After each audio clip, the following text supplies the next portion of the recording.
Заменик министер, почитувани колеги. И еве повторно сме овдека на истата тема, ради истите причини, ради истите аргументи кои што беа кажани, а кај што немаше слух од страна на мнозинството. И тоа така ќе биде уште барем со 20 на закони. Непотребни тензии, непотребни импровизации, а позади секоја импровизација се крие манипулација. И така тоа се доживува.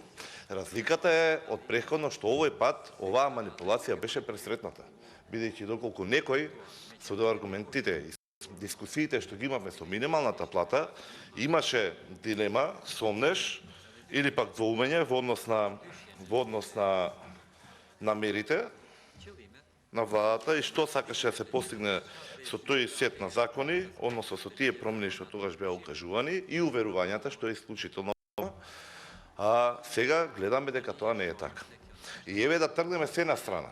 Претходните дискутанти беа навистина темелни, кажа многу конкретни и практични примери како тоа ќе се рефлектира во различните групи во систематизацијата или во хиерархијата на една организација или институција. Сега гледаме дека реакциите се од сите страни. Дури срамежливо, но ете и од наши дискутанти од гледаме дека се укажува на тоа. Не беше целта сега да се рефлектира ова на сите категории, туку беше целта да се имплементира минималната плата.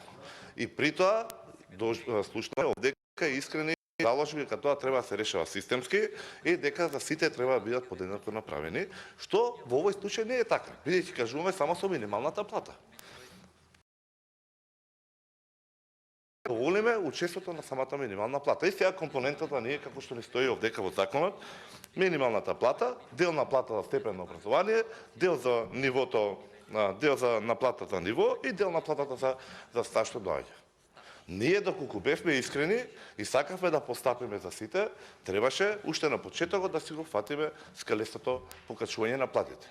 Не можеме да бидеме за некого мајка, за некого маќа. Нормално дека синдикатите и сите експертски и стручна јавност ќе реагираат. Сите се засегнати. Или уште една на изрека кажуваме и на патот до пеколот е нели поплочен со златни намери. Уште е побрз ако тоа имаме незнаење или уште побрз ако имаме игнорантски однос. И укажаното. Да. Еве ги. Имаме реакција од сите синдикати. Укажавме и тука и горе на говорницата.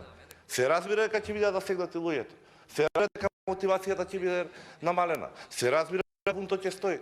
Секој еден од нас овдека што бил вработен учесник во некој колектив, знае што значи разликата и во ниво и разликата од 500 денари, 300 или 1000 во платата.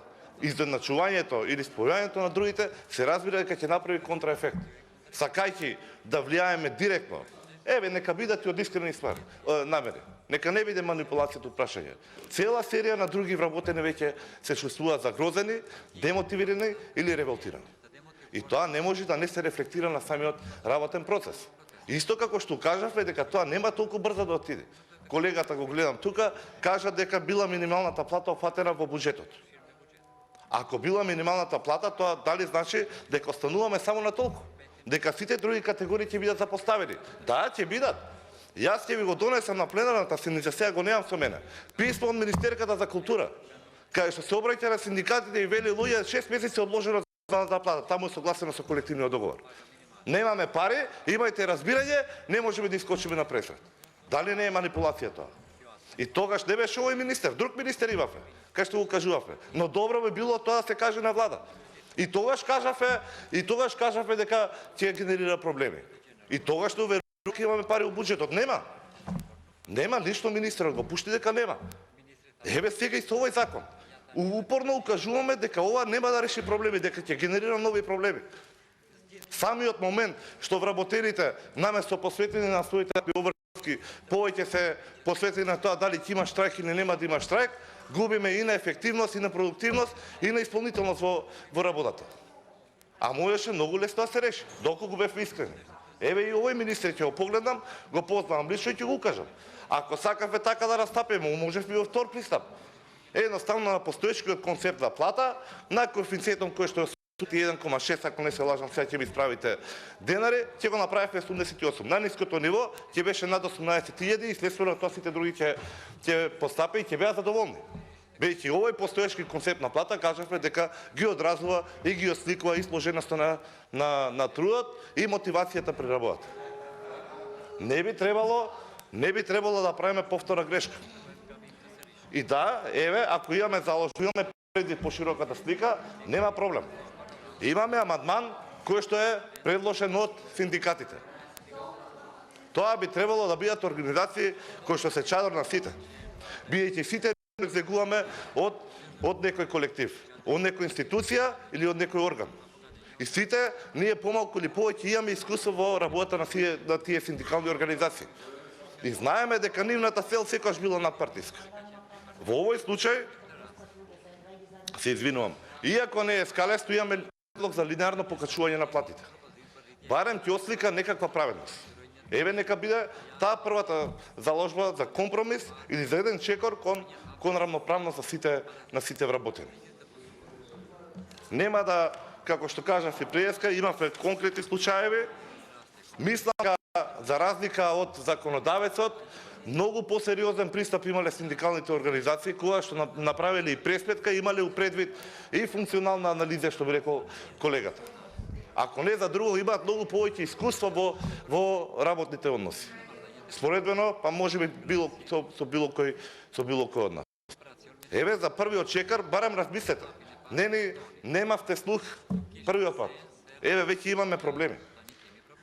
Не е ова мерка која што е прифатена широко градот, ниту од синдикатите, ниту од населението, ниту од стручната јавност. Тоа бареме очигледно го констатиравме сите. Во овој момент, нели, течат преговори во влада, бидејќи имаме независност. Еве да направиме чекор кој што ќе има задоволство. Кај што чекор кој понатаму ќе рефлектира можност за уште побрзи и поефикасни решенија со другите законски усогласувања, што кога веќе тргнавме на таа приказа со усогласување со 20 и повеќе таму што се потребни да се направат, бидејќи не беше прифатливо почетокот. Зошто да биде просто, кога можеше да биде сложено. Но за тој период кризата стои, не е една, 4 се. Инфлацијата расте. Додека ние направиме соодветно покачување на платите и тоа што ќе го зголеми, ќе го изеде инфлацијата. Тензијата и несигурноста во општеството се се поголеми. И се разбира, се до тоа рефлектира во недоверба на институциите и во желба за напуштање на државата. Тоа се навистина на работи во кои што сите подеднакво учествуваме. Мене не ми представува проблем да бидем на оваа горница и 3 дена ако треба. Само да најдеме начин да сватите дека навистина е погрешен чекорот. Дека станува збор за импровизација. Не може да кажете основната цел ни е сега да направиме минималната плата да влезе во концептот, а при тоа да кажеме дека не интересираат сите други категории на вработени. Тоа се вашите зборови, ќе ги извадиме ако треба и стенограмите. Но тоа одегнува многу полошо во јавноста. И уште повеќе за имплементација на истото. Нема ни да коментираме што треба да се враќаме ретроактивно за пресметката на платите, како тоа, да, и како ќе се имплементираат бонуси или не знам какви работи што понатаму ќе направиме. Борете. Благодарам. Благодарам. Следна за збор е колешката